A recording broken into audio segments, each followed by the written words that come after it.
Bienvenidos, último panel de esta tercera jornada del BNew Logistics. Seguimos hablando de nueva economía. Recordad que hay en total 10 canales que en esta segunda edición los hemos duplicado, hablando de real estate, de e-commerce, de sostenibilidad y obviamente de logística, que es lo que estamos haciendo desde este plató en la antigua fábrica Estrella Damm de Barcelona. Bien, durante el día de hoy hemos hablado de cadenas de suministro, de impresión 3D, también del movimiento, ¿no?, que tenemos que ya actuar delante de la amenaza del cambio climático, pero ahora nos vamos a centrar en la parte más humana y en la parte humana, en la parte animada de la sostenibilidad y sobre todo de la logística, encontramos el papel de la mujer, porque la incorporación de la mujer trae nuevas perspectivas y crea un nuevo talento que es básico en un mundo que es el de la logística. No sé si estaréis de acuerdo,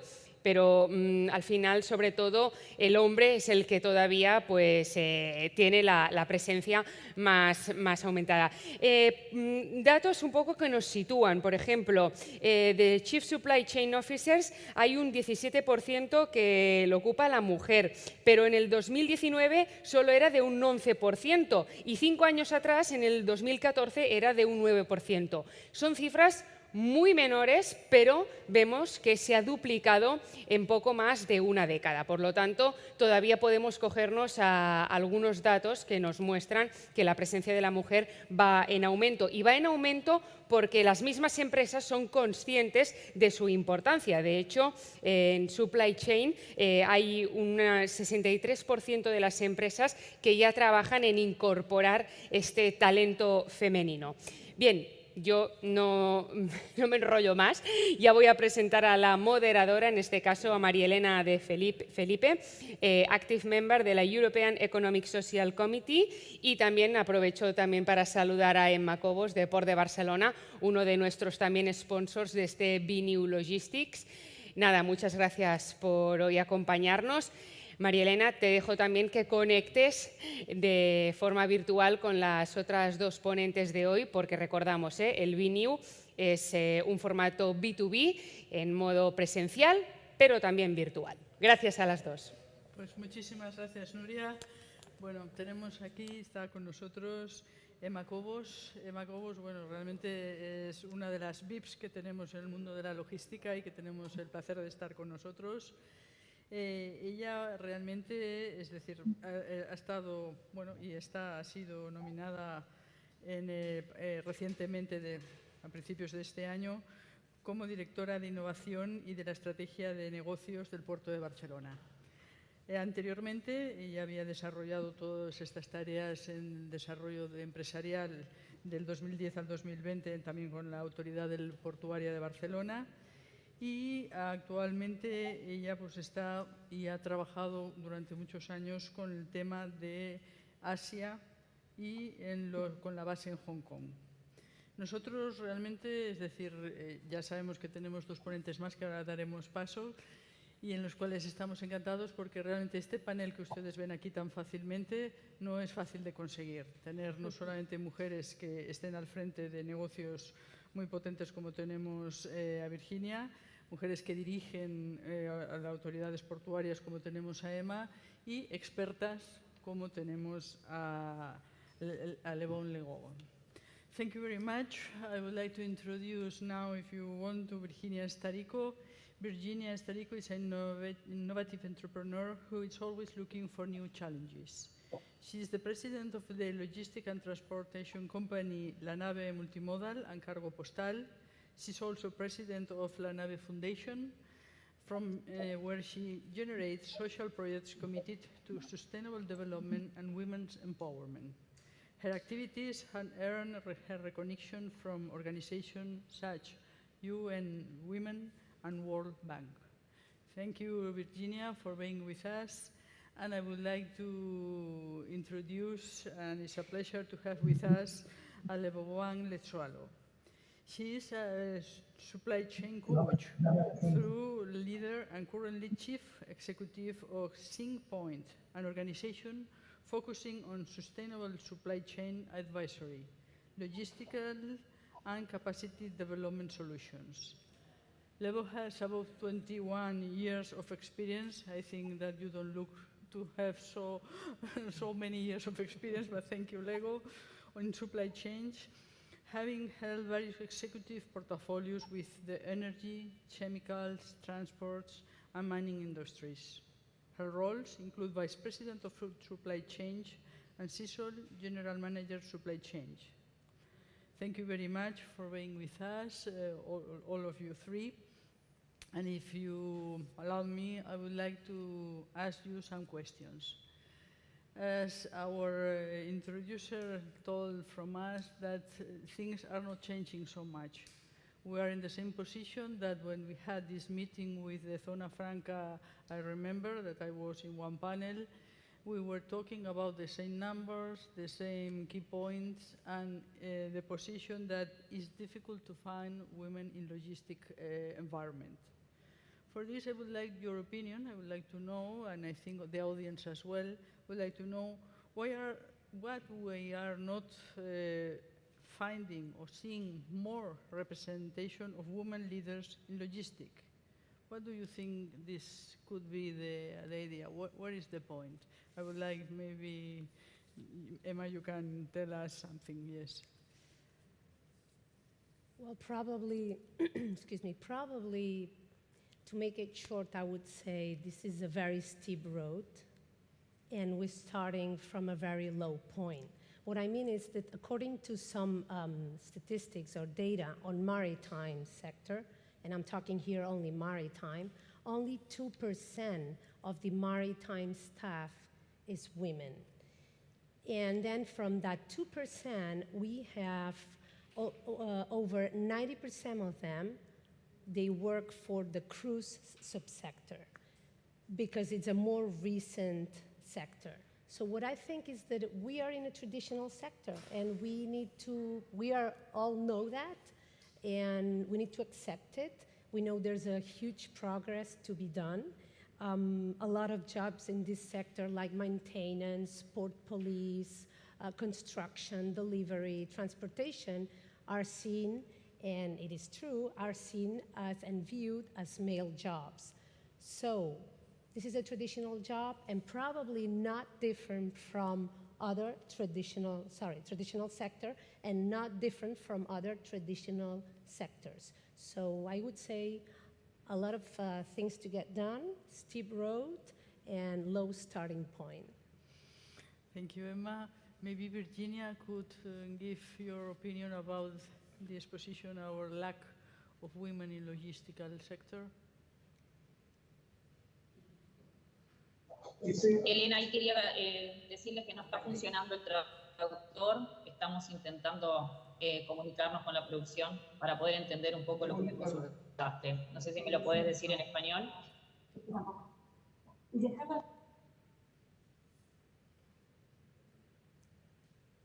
Sí, perfecto, Virginia.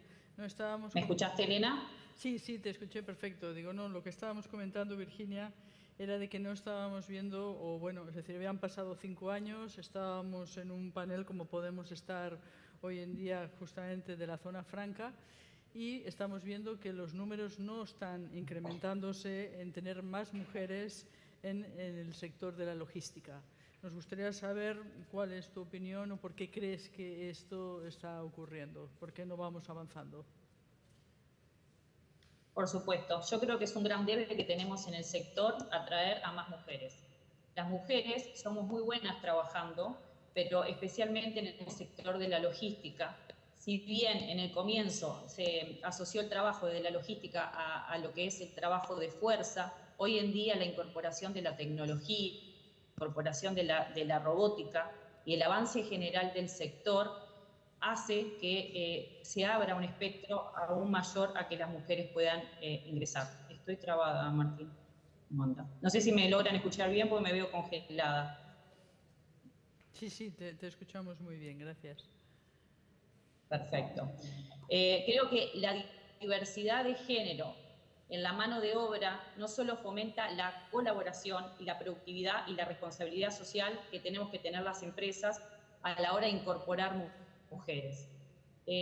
Incorporarlas con una mirada de mujer dentro dentro de lo que es la corporación. En América Latina tenemos un problema de que las mujeres no están pudiendo ingresar en el mercado laboral y sobre todo en la logística por cuestiones de cuidado.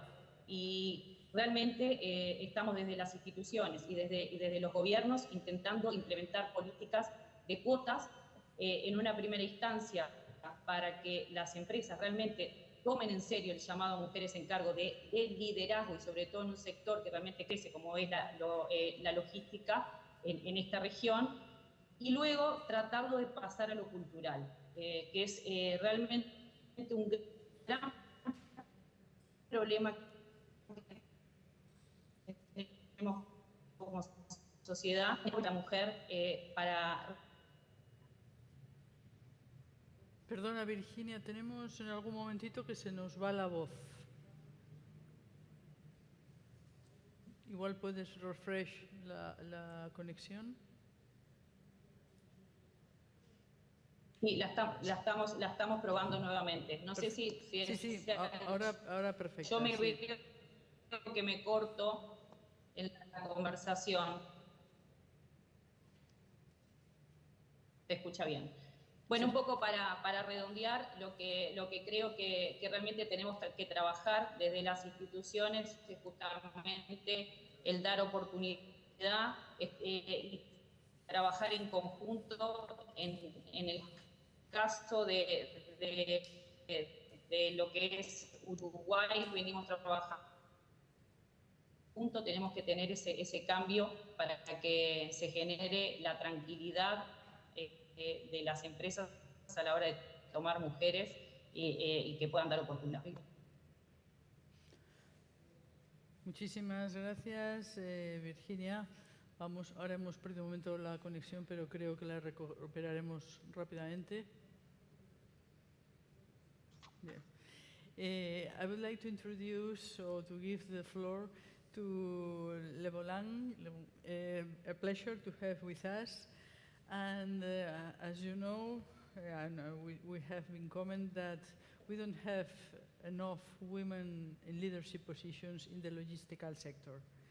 And I think that you, as a coach and a real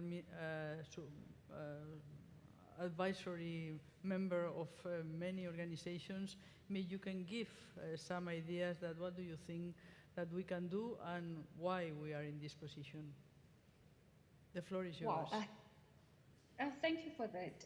I think these are very, very crucial conversations around supply chain, and for us driving an element of having leadership roles and supply chain women. Firstly, I have to say that the number is just too low, and it's shocking, for us after so many conversations that we are having in the industry. So I have a couple of guesses, and also based on the work that we are doing in the industry. I think firstly, it could be that the majority of companies are just not hiring women in these positions because the roles are there. So companies are just not committed or intentional around employing women in those leadership positions. But the second thing, which is just as crucial, is that it may be that we do not have enough pipeline or enough talent of women in the supply chain environment. And it might be that women are not finding this particular career choice very interesting, and they wish to pursue other options in life. I want to follow the third part, which is related to the profession itself. I always say that the image of supply chain is not as good as we want it to be. And when I talk about the image in terms of who we are as supply chain professionals, I think most of the supply chain professionals are still confused, getting to understand if you are supply chain, are you procurement, are you logistics? I always listen to a lot of people talking about being in the logistics environment, and they are saying that in procurement. Now, if you start looking at that, how do we make a difference if we, as professionals that has been there long enough, are not able to position ourselves and say that supply chain must be considered as a career of choice, as a profession that each and every person must be interested in. So those are some of the areas that we should start looking at. But another part is that many organizations have basically not realized the importance of supply chain. So they seem to downplay the role of women in such leadership positions. So they, in fact, ensure that there's little representation amongst participation of women in the industry. So pipelining, capacity development, and also ensuring that we look at the image of supply chain as a whole is very critical. So if we have to start doing that, then we'll be able to attract women and to understand that it's a profession of choice and it's an area of diversity that they may be involved in. We need the transition in the industry, but also it comes with really, I can use the word said, finding logistics to be sexy. I think we always look at logistics and we are saying that it's male dominated, it is hardcore, and it's very highly operational. Yes, it is. But right now I believe that there is no excuse because technology has enabled us to start bringing a diverse of talent, and that diverse of talent may be these women that we are pipelining for these roles in the logistics environment. So those are my thoughts. Look at it in three ways. Create that pipeline. At the same time, look at our profession and ensure that it's a career of choice that we have to start looking at. When we're speaking of logistics, then we are able to attract more females in the sphere of logistics. Thank you, thank you. I have one question for Emma, that as you are in a top position in the port now, or you are leading women. And for this, I think maybe you can open the shore to have more women. Do you have any plan to include, to promote, to find, or for having more women to push in the top positions? Okay, I think it's fair to say that at the Port of Barcelona, we started this job of pushing women to top positions or management positions in general, probably 12 years ago, when an equality plan was not even compulsory, which it is now with a national law being passed, I think this year, 2021, in Spain. So we started an equality plan which has given already some results. Right now, 30% of the staff at the Port of Barcelona are women, but if we take out the port police, which is mainly positions for men, then we go up to 40%, so that's a pretty good rate, I would say, converging to the SDG number 5 of the United Nations. And then if we talk about management positions, so management committee, we are up to 32%. That I would say it's pretty good for such a, let me say, traditional industry. Board of directors, I think it's 26%. Yeah, I have the data here. Right, 26%, which is, that was unthinkable 1-2 decades ago. I don't think 2 decades ago there was no women in the board of directors. So we've gone a long way. I also think that COVID, I mean, I'm aware that for women, COVID has been a drawback with gender violence and many women being laid off because of the crisis. That's normal and it happens during any crisis coming up. But actually, if we look at what the COVID is going to leave when gone, we have a huge window of opportunity, which is virtual jobs, virtual work. I believe we women are especially good at virtual work. Why? We are very used to deal with different ecosystems. And if you allow me, for me, grandparents are an ecosystem, school, kids, home, house, work. So we deal with such ecosystems at the same time in a very seamless way. I think it's quite admirable what I see in my women, in my colleagues. And I think this virtual new era, which is not going to be as exaggerated in terms of amount of hours being virtual or online as it has been during the pandemic, but opens a window of opportunity also for conciliation. So we've done a lot. We've come a long way, at least at the Port of Barcelona. And I believe equality plans are key factor. And also for me, equality agent. We have a person at the port who, her name is Marta Ruiz. I had an interview with her before coming today, so she could update me about the equality plan results and what's been going on lately. And she is the face, the voice and the heart of the equality plan. She shows transparency, enthusiasm, and everybody in the organization knows that she moves this issue around, inside and outside the organization. So I think these are key factors. Equality plan, updating, getting it better with measures, with steps, results, and of course you need a project manager inside the house. Thank you for sharing these very interesting points, and congratulations for the Port of Barcelona for having these good data and being a role model as a port. And the other point is that digital way to work. I think this is the new way that we have to be in front, and we don't have to run from it. Because now, as our pandemic crisis is getting better, it's good news for us, but maybe we are thinking that we come back to the same position that we were 2 years ago. And I think it's something we have to allow, we have to combine, because sometimes for a meeting for 1.5 hours, you spend 5 hours traveling and another 5 hours traveling back.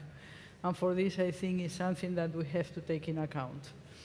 Me gustaría comentarte, Virginia, que muchos temas han cambiado y muchos temas hemos avanzado.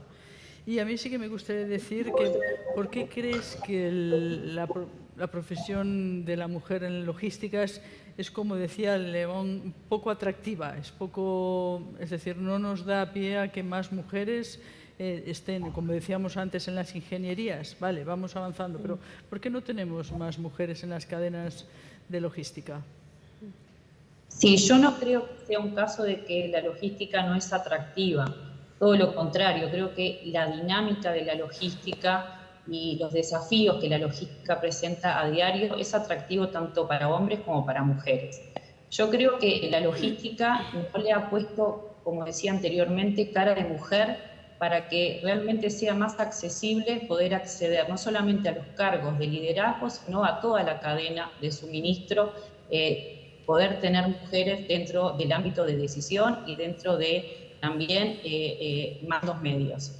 Se está trabajando en que eso suceda, pero realmente es lento el proceso, porque la logística demanda muchas horas, porque la logística ha demandado en este último periodo post-pandemia una exigencia muy fuerte y una carga horaria muy grande, donde creo que siempre la mujer queda de alguna manera rezagada por todo lo que es su vida personal.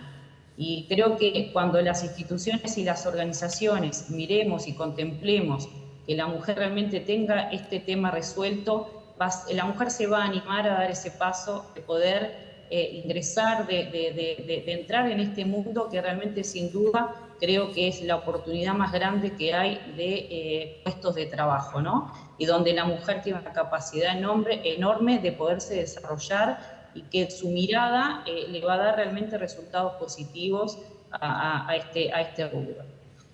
Lo entiendo que es así y entiendo que se están tomando desde tanto Naciones Unidas, desde ONU Mujeres, desde varias organizaciones, se están tomando acciones para que las mujeres puedan incorporarse en el ámbito de la logística. Gracias, Virginia. We have one question for BWOMAN from the audience. It's Mrs. Leila Dinjani that has a question special for you. That is, what is your advice for someone that wants to re-enter the corporate supply chain world? Thank you. All right, thank you for the question. I think there's two ways to it. Firstly, depending on which role they are in. I've always seen that if you're coming from a finance-related environment and also you have engineering experience, it is easy to transition into supply chain environment. So part of what you need to do is obviously equip yourself with the skills, with the new, capabilities that are required for a role.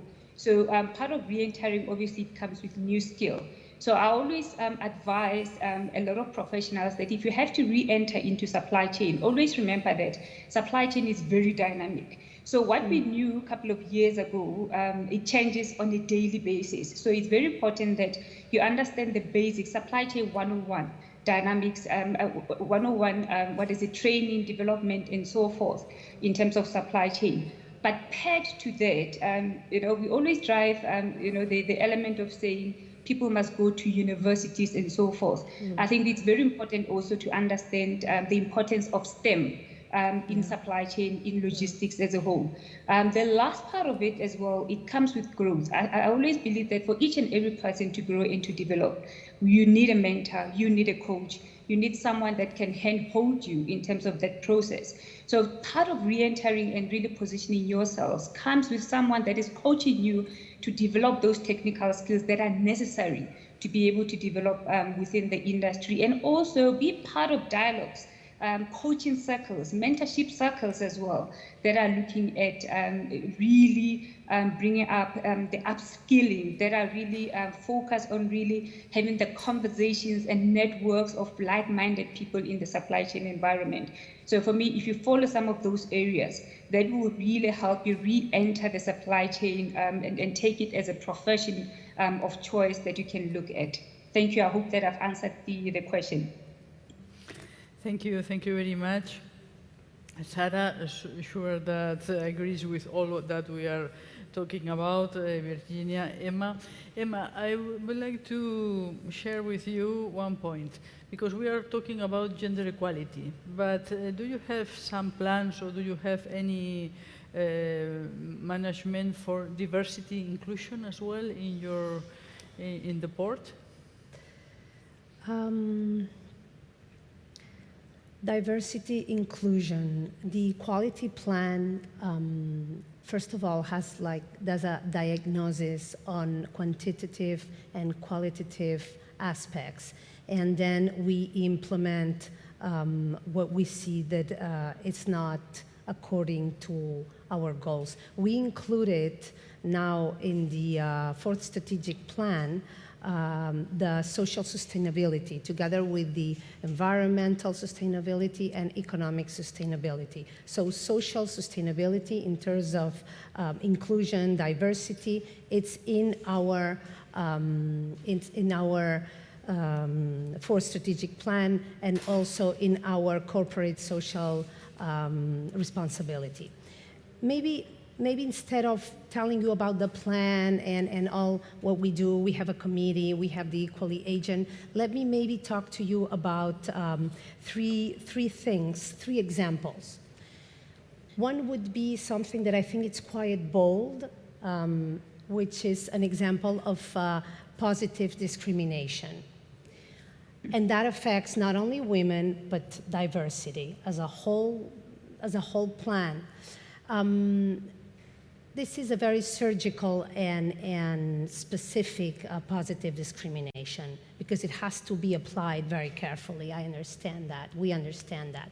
If we are hiring people, and then the candidates reach the same score, we take into account, for instance, in that role, in that position, what is the amount of, so the diversity, and how many people, how many women, how many men.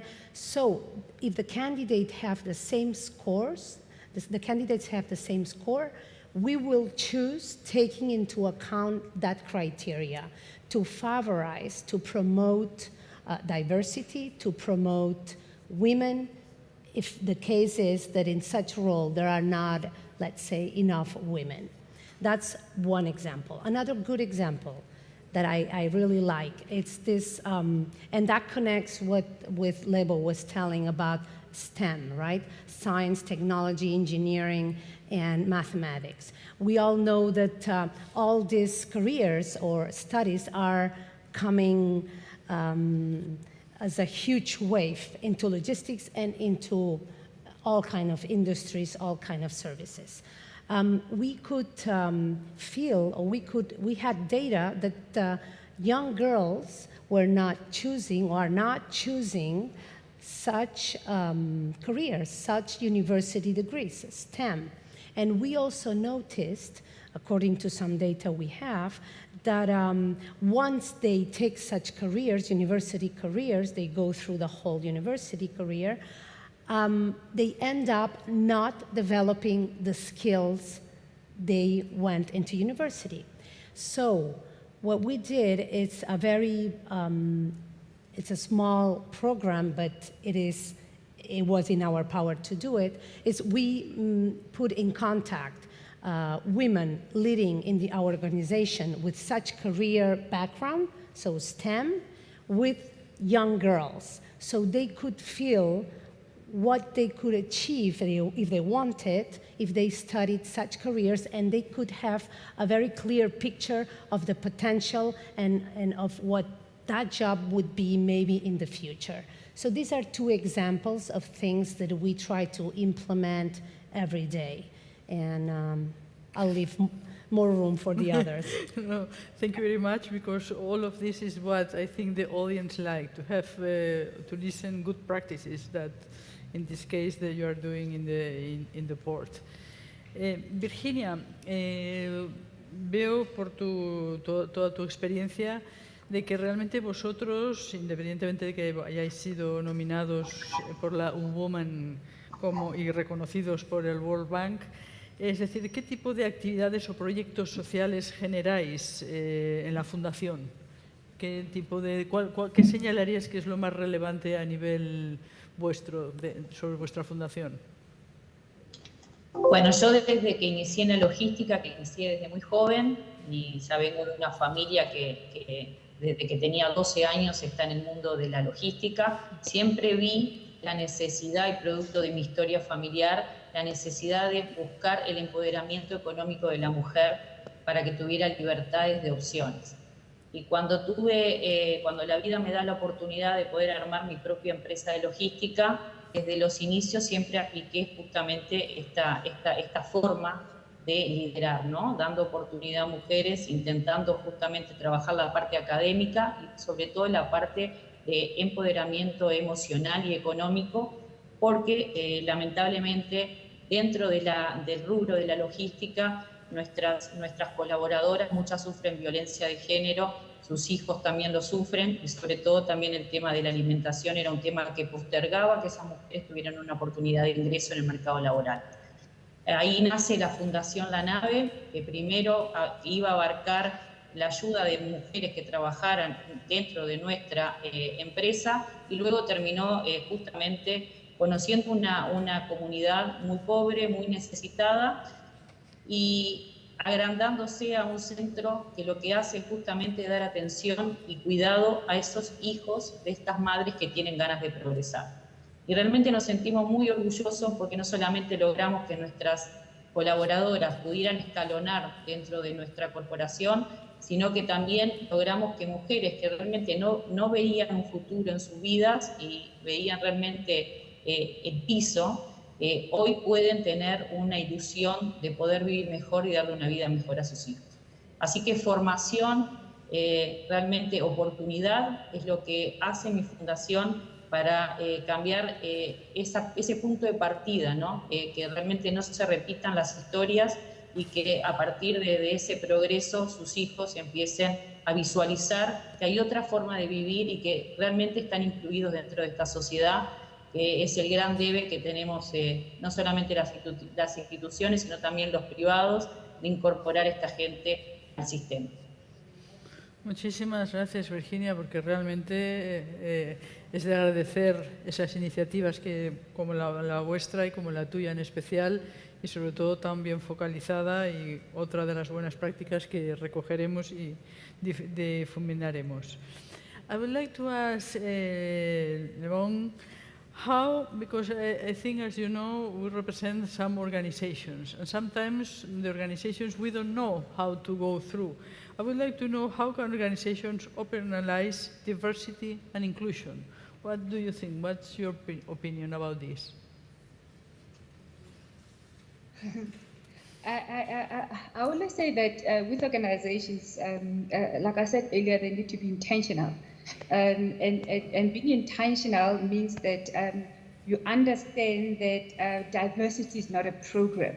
It must be included as part of any organizational strategy.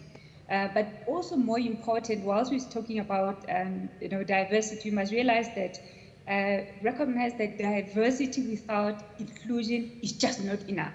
So we go out there, talk about diversity, but we do not include women in those specific roles and ensuring that they are playing their role on the in the boardroom. They play their role in terms of decision making as well. Or we just put women there as tokens because we are filling up the gap or we're filling up the role. So organizations must make sure that when they talk about diversity, there's inclusion that comes with it. But also, as part of that model, they need to also ensure that they have a broader inclusivity model that aims to develop more supply chain professions in the women, for women, and which it means that when you have a talent strategy, as an example, in organization, that must really embed the structure, the strategy that will bring more pipelining around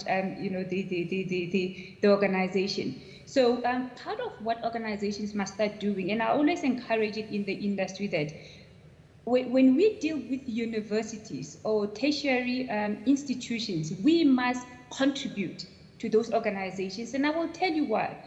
We always complain that there's a lot of students that are coming out from university, but they are not ready for the industry. So part of organizations valuing talent is really around also contributing to the university. So what they should be doing is that be visible, being out there as part of increasing and talking to the youth, to the young ones, and to girls as well out there, to be part of logistics and understanding that logistics is not just a male-dominated environment. So part of that is really ensuring that you focus on race, ethnicity, looking at the gender as well, in terms of this contribution. So what we will be doing already is that we become guest lecturers from the industry perspective to ensure that we bring that visibility of logistics to the industry. So if you have that already, you are able to balance an element of equality of opportunity, and also you look at opportunity versus equality in terms of the organization. So we need to build up as an organization that inclusivity strategy that really has got a pipelining around it. And I'm really fascinated with the work that has been done by the ports, from Barcelona perspective, because already it shows that the contribution to the industry, and they are leading in ensuring that they are putting women out there, and they are driving force in ensuring that there is participation on that. So operationalizing that is very important, but also ensuring that, which is the last point from my side, is really around ensuring that we have males that are driving this. We shouldn't just only have females that are driving this. So when you talk about being intentional, it's also getting the males that are not supporting that inclusivity to be on the table and really driving that element. Because if you don't have that, we are just not going to have that needle moving, because there's going to be that one person that's seated in the boardroom amongst a lot of men that are just not supporting the initiative. So it's very, very critical that organizations become very, very intentional and have those practical strategies that can be implemented and that can be monitored to ensure the success thereof of diversity and inclusion. Thank you for that. Thank you very much. Now we have only 2 minutes for each of our guests, and I would like to ask Emma a personal question. Because when your academic background is in economics, executive education, specialized in foreign trade and logistics, why, when you were young, decided, well, you are young, still young, of course, we are still all young, but when were you, maybe you are 20 years or 18 years, you decided to go through logistic and trade foreign issues, studies? I believe I wanted to develop an international career. That was the main driver. And I wanted to work and travel, or work and live abroad. That was, and almost, I think, 12 years of my career, I've been living abroad. So I got that, let's say, dream. And part of it was also I wanted to be very independent, culturally independent, traveling abroad, and having my own career. And maybe sometimes you do that very freely in a foreign country. So yeah, I guess that was one of the drivers. And someone from your family continues with with this position? Not yet, because my daughter is still very young, but she's now thinking about maybe studying one of these STEM careers, and I'm encouraging her, because I believe we need more women there, and I believe the whole society is going to need such skills, so we have to be there, we have to push it. Thank you, gracias, Emma. Virginia, según nos has comentado, llevas una trayectoria profesional familiar. ¿Hay más miembros de tu familia que están, o bueno, es decir, o que los estáis empujando para que sigan en la trayectoria empresarial de la logística? Ahora, Virginia se nos ha ido. Sí, estoy acá. Te voy a pedir si me repetís la pregunta, por favor. Sí, te la repito. No te tenemos en imagen, pero te escuchamos bien. Me gustaría saber que, bueno, tú ya perteneces a una empresa familiar, y me gustaría saber que si a las futuras generaciones las seguirías empujando para que siguieran participando en este mundo tan interesante en el que tú estás involucrada.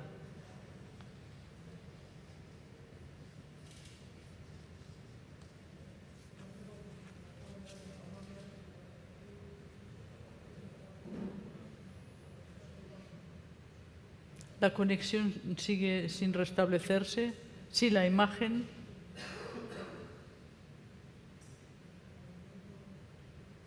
No te oímos. ¿Ahora? Ahora sí. Ahora muy bien. Perfecto. Decía que realmente trabajo constantemente en inspirar no solamente a mujeres, sino a los jóvenes a incorporarse en el mundo de la logística, porque entiendo que realmente la diversidad de oportunidades que brinda genera realmente un futuro que la meta está como lejana, ¿no? Porque realmente abre mucha oportunidad, es muy dinámica, realmente todos la economía, realmente el progreso del comercio de un país, el desarrollo de un país, realmente tiene un porcentaje muy grande volcado en la logística. Y sin duda que creo que es algo que en los jóvenes puede generar muchísima motivación. Lo veo mi hijo que trabaja conmigo, tiene 18 años y se está incorporando en mi organización, y veo que realmente les sorprende constantemente los desafíos que se le van generando día a día, y las ganas que tiene de seguir incorporando conocimiento para poder seguir desarrollando nuevas modalidades de hacer logística, ¿no? Porque sin duda que como va cambiando el mercado del comercio y el mercado económico, necesita constantemente de innovación y desarrollo en el área de lo que es la logística. Entonces vamos a estar necesitando todo el tiempo actualizar nuestro talento y nuestro conocimiento para mejorar los costos, que hoy realmente son tan importantes para desarrollar cualquier industria o comercio. Gracias, Virginia. Y la última comentario que se lo hago a BWOMAN. How did you, my last intervention is for BWOMAN. I would like to ask you a personal point. How did you get to be so involved in logistical, in supply chain, in all of this community of the logistical world? Very interesting for me, because I didn't end up in logistics by accident. I studied logistics, in fact, 23 years ago. So when I came out of matric, whoops, I went into logistics. Funny enough that when I started, it was purchasing, So when I got to my second year, luckily I was appointed to start working in supply chain as a whole. So since then, I completed my first diploma, then I had a degree in logistics afterwards. So it gave me an opportunity from the onset, whilst I was young, to really understand end-to-end supply chain, of which procurement and logistics are part of it. So I grew this passion around it. And I only left corporate, I think 6 years ago, where I started my company called SyncPoint, and our non-profit organization, Awiska, with an intent of really developing that pipeline. So that's how I ended up in supply chain. I love supply chain. I've got a passion for what I do, because there is one area, and when you look at logistics, it's a foundation for all the economic sectors. I always tell people that there is no other dynamic, no other dynamic profession that I've ever seen like supply chain, because you get to understand each and everything. I always say that when you're a supply chain, you're a finance person, you're a legal person, you're a technical person, and so forth. So because due to the nature of supply chain, I've grown this, this passion. And for me, the part of what I'm doing in terms of instilling and ensuring that there's professionalism, I become an advocate, I'm a coach, I'm a mentor, I'm ensuring that I grow the pipeline, working with the youth that are already in the logistics sector, that are still in universities, and really encouraging other supply chain professionals to mentor and to coach and to share their skills. So that's how I ended up in supply chain. And will I ever choose another profession? I don't think so, because this is one profession that has enabled me to understand the foundation of organization, strategy, and so forth, and really ensuring that due to this dynamic nature, people get to understand its role in the economy, and I think COVID has really shown us the importance of logistics, that we could not do anything without it. So if I have to give any advice to anyone, it says that logistics is the choice, supply chain is the choice. Get to understand the end-to-end around it. So yeah, we continue to carry the baton around it. Thank you very much, BWOMAN. Thank you very much for all participants and our guests. It has been a pleasure to be here and to share with you this nice panel. Muchísimas gracias a la Semana Económica BNU por invitarme a estar con vosotras, y ha sido todo un placer. Yo creo que estas buenas prácticas las recogeremos y nos serán muy importantes para futuras sesiones que podamos tener. Muchas gracias. Sí, porque ahora, María Elena, comentabais la importancia de la universidad, ¿no? Pero también quizás incluso en la primaria, ¿no? Cuando los niños y las niñas se proyectan en quiero ser astronauta, quiero ser futbolista, ¿no? Allí quizás es donde tendríamos que hacer también hincapié, ¿no? De que existe esta formación. No sé qué pensáis, si es muy pronto ya para empezar allí a instruir. Yo creo que es un momento que hay que empezar desde lo antes posible. Lo antes posible, porque si no se generan muchos estereotipos que muchas veces no son ciertos y no se ve la potencialidad de las profesiones. Así que hay que empezar cuanto antes mejor. Gloria. Porque hablábamos de empoderamiento económico y más allá, sobre todo, del consumo y del retail, ¿no? Y también agradecerte el dato que nos has dado, ¿no? De este 26% de mujeres en los cargos altos del Port de Barcelona. Y lo que decías, es un buen aumento, ¿no? Viendo de dónde veníamos. Bueno, pues hago extensivo el agradecimiento que ha hecho María Elena de Felipe. También te lo hacemos en nombre del BNU y en este caso del canal Logistics. También a Emma Cobos de Port de Barcelona, a Levo Gang Leso Alao desde África y a Virginia Estarico desde América Latina. Muchísimas gracias por hablar de esta parte, como decíamos al principio, humana, del liderazgo de las mujeres, y que después, quizás de esta tormenta, de esta perfect storm de la COVID, seguro que en este nuevo ecosistema, como decías, nos encontraremos muchas más mujeres de las que somos ahora. Nosotros nos despedimos del canal BNU Logistics, pero podéis seguir conectados porque ahora, a continuación, lo que se hace es la entrega de premios a las mejores startups que han pasado por los 10 canales y seguirán pasando, aunque vamos a recordar que nos queda todavía una jornada que es la de mañana viernes, pero bueno, vamos ya dando premios. Estas startups sí seguiremos conectados, pero lo haremos desde la Estación de França de Barcelona. Nosotros nos despedimos hasta mañana en la última jornada de esta segunda edición del BNU Barcelona Barcelona New Economy Week. Recordad, impulsamos la nueva economía, conectamos y transformamos. Muchas gracias. Aprovechamos para dar los sponsors. ¿Tengo tiempo? Venga, pues rápidamente agradecer a Servihabitat, el servicer líder en la gestión de activos financieros e inmobiliarios, al Ayuntamiento de Barcelona, al Ministerio de Transportes, Movilidad y Agenda Urbana y a Akbar, empresa de gestión del ciclo integral del agua con más de 150 años de historia. Recordad, BNIU, un BNIU organizado por el Consorci de la Zona Franca de Barcelona. Hasta mañana.